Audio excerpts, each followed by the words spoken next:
soit avec vous. Évangile de Jésus-Christ, selon saint Marc. En ce temps-là, Jésus venait d'être baptisé. Aussitôt, l'Esprit le pousse au désert. Et dans le désert, il resta 40 jours, tenté par Satan. Il vivait parmi les bêtes sauvages et les anges le servaient.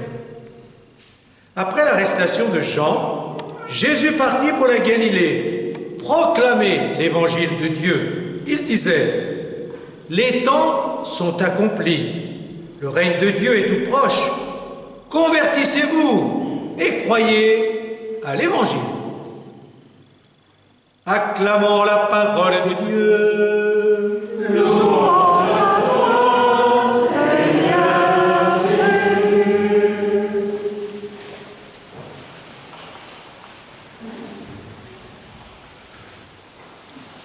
Actuellement, quand quelqu'un nous dit au revoir, il ajoute souvent « prends soin de toi ». Quand on reçoit un mail ou une lettre, souvent aussi, à la fin, il y a « prends soin de toi ».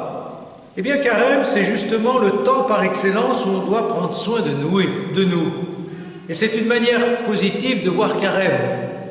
Car bien sûr, Carême, pour certains, c'est des privations, des pénitences, et c'est un peu triste et un peu négatif. On le vit plus ou moins, et en tout cas un peu contraint. Eh bien non, Carême, c'est l'occasion de prendre soin de nous pour retrouver la forme spirituelle. Alors, prenons soin de tous nos traits, de notre corps, de notre âme, de notre intelligence, de notre conscience, de notre cœur et de notre regard. Prenons soin de notre corps. Ceux qui sont malades et qui font un régime, c'est un contraignant régime, mais c'est pour être mieux. Les sportifs qui s'entraînent, eh bien, ont souvent un régime sévère, se privent de beaucoup de choses, mais c'est pour être en grande forme. Eh bien, nous, chrétiens, on doit se dire, voilà, pendant le temps de Carême, de quoi dois-je me priver pour être plus en forme physiquement? Parce que, à force d'accumuler du surplus de nourriture ou de friandises ou de choses bien superflues, ben voilà, eh bien, je m'appesantis, je m'alourdis, mais je me fatigue ou même, si je suis un peu prisonnier d'addiction, quand je me détruis.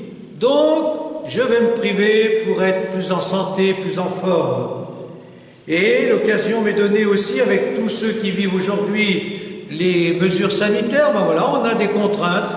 Des contraintes, ben, faut les accepter comme une privation, ben oui, d'une certaine liberté, d'un certain confort, mais c'est Carême, donc vivons tout cela d'une manière positive. Et puis, prenons soin de notre âme. Notre âme, c'est notre vie intérieure, notre intériorité. Et c'est là que Dieu nous habite. Alors, comme Jésus, prenons des temps de désert, c'est-à-dire de retraite. Dans la journée, on se met en retrait. On oublie la pression, l'agitation, les activités, les soucis. Prends un temps de retrait pour être face à Dieu. Comme aujourd'hui, on a pu être face au soleil et ça fait du bien. Ben, mettons-nous face à Dieu pour goûter sa présence et nous laisser remplir de Dieu. Dans le désert, Jésus, en quelque sorte, fait le plein de Dieu pour pouvoir l'annoncer, pour pouvoir le rayonner. Alors, on ne peut pas se priver de faire ce que Jésus fait lui-même, donc prenons des temps de prière, des prières plus longues peut-être, mais surtout plus intériorisées, plus méditées, plus approfondies, et je dirais même plus goûtées. Goûtez et voyez comme est bon le Seigneur. Goûtons la présence de Dieu. Et si on se laisse habiter par Dieu, ben ça va se voir, on va le rayonner. Mais il faut en prendre les moyens. Les moyens, c'est le désert, c'est la retraite, c'est la prière. Alors, prenons soin aussi de notre intelligence. On prend soin de notre intelligence en la faisant fonctionner. Un membre qui ne fonctionne plus, vous savez, il s'atrophie. Ben oui, l'intelligence c'est pareil. Alors, donnons à notre intelligence de quoi réfléchir. Et de quoi réfléchir à l'essentiel. L'essentiel, c'est quoi pour nous? C'est notre mission sur la terre. Nous avons tous une mission. Nous ne sommes pas sur terre par hasard, c'est parce que Dieu a voulu qu'on existe. Il nous fait exister, mais il nous fait exister pour prendre notre part à la construction d'un autre monde. Et c'est ça notre mission. Notre mission qu'on vit dans la vie professionnelle, la vie associative, la vie sociale, la vie chrétienne. Voilà. Eh bien, notre mission évolue en fonction de l'âge. On n'a pas la même mission à 20 ans qu'à 80 ans. Et puis, avec les circonstances de la vie, il faut sans cesse réadapter notre mission en fonction des événements, des rencontres, des projets, des étapes de vie qu'on doit franchir, des changements. Puis en fonction peut-être de la pandémie qui a bouleversé beaucoup dans leur mission professionnelle ou dans leur mission familiale ou autre. Alors, on se réadapte. Et carrément, on se réadapte. On se réadapte pour, comme Jésus, bien partir en mission quand le moment sera venu, mais il faut d'abord réfléchir et surtout voir comment lutter contre les tentations. Les tentations de Jésus, c'est Satan qui veut le détourner de sa mission. Satan veut le pousser à jouer au Messie plutôt qu'au Fils de Dieu qui va donner sa vie. Nous aussi, il y a des tentations dans notre mission.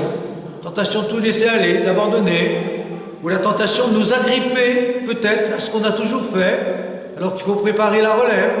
Notre tentation, c'est de pas préparer l'avenir.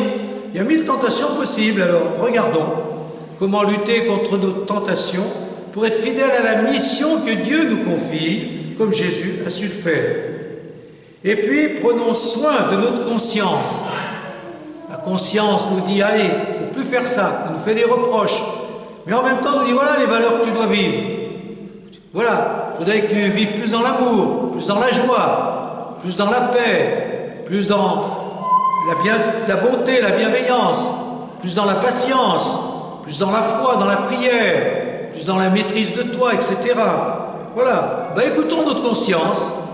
Et si vous avez bien lu la deuxième lecture, si vous l'avez bien entendu, celle de Saint Pierre nous a bien rappelé que le baptême, je vous lis ce qu'il disait, le baptême ne purifie pas de souillure extérieure, mais il est l'engagement envers Dieu d'une conscience droite.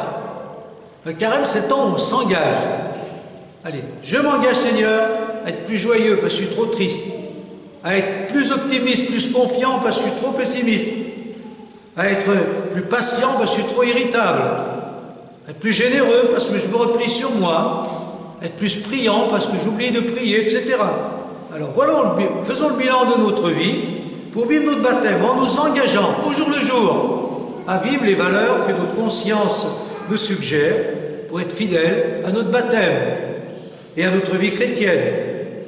Alors prenons soin de notre conscience, mais aussi bien sûr de notre cœur. C'est fait avec notre cœur que nous aimons. Alors, comment mieux aimer les autres? Surtout ceux qu'on n'a pas envie d'aimer, et surtout ceux qui ont besoin de nous, parce qu'aimer, ça passe par des actes. Alors, qui a besoin de nous en ce moment? Voilà, ça aussi, c'est une manière de bien faire carême. De qui est-ce qui a besoin de mes services, de mon attention, de mon écoute, d'une visite, d'une présence, d'un réconfort, d'un encouragement. Et puis, notre cœur, si on veut prendre soin de lui, il faut l'ouvrir aux dimensions du monde. Et pendant le temps de carême, l'Église, avec le Comité catholique contre la faim et pour le développement, nous rappelle que nous devons tous travailler à un monde meilleur, plus solidaire, plus fraternel, au développement de tous les peuples, de tous les hommes et de tout l'homme.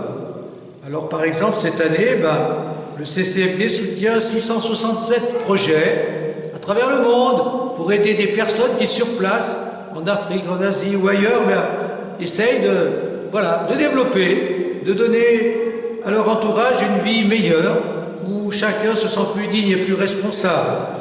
Alors encourageons tout cela. Et pour arriver à le faire, il faut s'informer et pas nous contenter d'écouter les médias, parce que souvent, quand on se contente de lire les informations, on est inondé de mauvaises nouvelles. Et je prends le mot inondé à bon escient, parce que vous avez vu que dans la première lecture, on nous a parlé de Noé et du déluge. Le monde moderne, c'est un déluge d'informations négatives.